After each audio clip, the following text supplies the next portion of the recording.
There are several pricing strategies. The first one, price skimming. This is where a price policy whereby an organization charges a high introductory price, often coupled with heavy promotion. Price skimming is designed to help businesses maximize sales on a new product.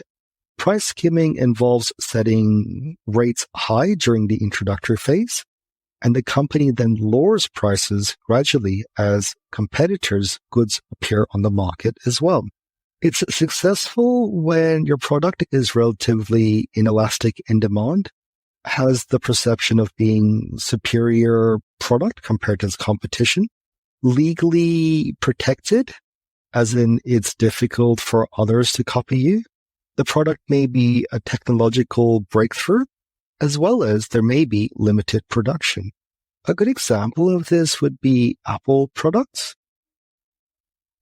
If you look at their pricings, they're seldom cheap. In fact, Apple products are quite expensive. And when it comes to buying Apple products, its distribution is very limited, which makes it kind of exclusive. From a car perspective, I would say Tesla falls in this bracket as well. Remember, limited production and technological breakthrough.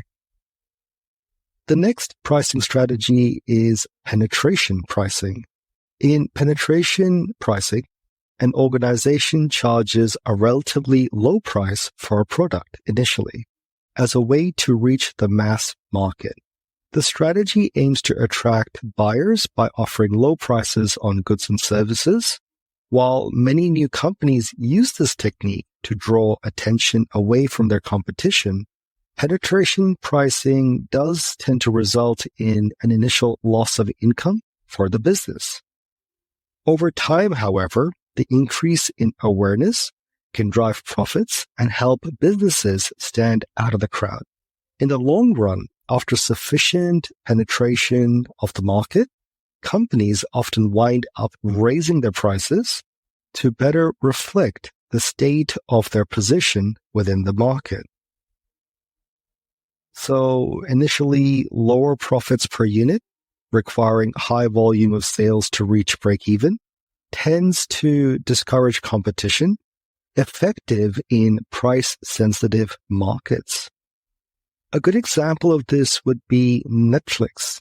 Though if we look at the streaming end of the market, there's a lot of competition now, and fairly new competition. For example, Disney Plus launched last year. Amazon Prime has been around for a little while, but Netflix was a real game changer. When they came into their market with their rather low prices, they got a lot of customers on board. I remember the second laptop I ever bought when I was at university was an Asus laptop. And back then, they went from being a chip manufacturing firm to a company which started manufacturing their own laptops.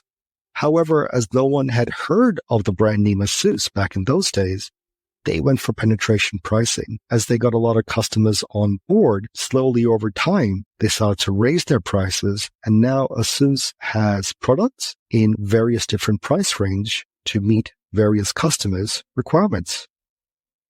A loss leader pricing strategy is when a company sets the price below the cost of producing the product to attract customers in their stores. A good example of a loss leader product, believe it or not, is a Bugatti Veyron. The Bugatti Veyron is a great car, but not a profitable one. According to recent reports from Wall Street Research, Bugatti and its parent company VW, Volkswagen, loses a whopping $6.24 million for every Veyron it sells. Now you're probably thinking, why would you sell something at a loss? For VW's perspective, by making the Bugatti Veyron, they push the boundaries of everything. The engine, the tires, just everything, the interior. And what they learn from this process, then they use in all their other cars, whether it's for their Audis, for the VWs. So it does make the money at the end of the day, but each Bugatti Veyron sold is an absolute bargain. Oh, when I say bargain, the cheapest Bugatti Veyron cost about $1.7 million. So an expensive bargain.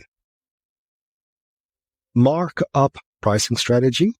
The cost of buying the product from the producer for expenses not otherwise accounted for, plus the amount of profit. What this basically means is, as a pricing strategy, we consider how much does it cost for us to make the product. Based on that, we add how much does it cost us to maybe do marketing activities like promoting, distributing the product. And then we add how much profit we want to make, and that becomes our selling price. Price anchoring. The practice of first showing a high price for an item so that customers' expectations of the value of the item will shift upwards. This is based upon first impressions, provides a frame of reference. The concept of anchoring affects how a customer perceives values to be. So in price anchoring, you're basically establishing a price point which customers can refer to when making a decision. And every time you see a discount, so for example, with $100 or $75 or $50 off for a particular price, when you expect the product to be more expensive, you think the cheaper price is an absolute bargain. So in this case, let's say, for example, the first price you saw was $100. The next price you saw was $50 off, so only $50. You look at it and go, "Ooh, the anchor price is $100, as in that's how much it should cost." So $50, absolute bargain. And that is basically anchor pricing. From personal experience, I've been to restaurants where I walked in, sat down, didn't look at the menu on the door, but as I sat down and looked at the menu, I went, "Oh, this is going to be kind of pricey." As a result of which, the next time that I went out and found a restaurant which was a little bit cheaper, not as expensive, but not that much cheaper, I looked and I went, "Oh, value for money." So anchor pricing, it tends to set that higher expectations. So the customers, when they see something slightly cheaper, they think to themselves, there's great value here.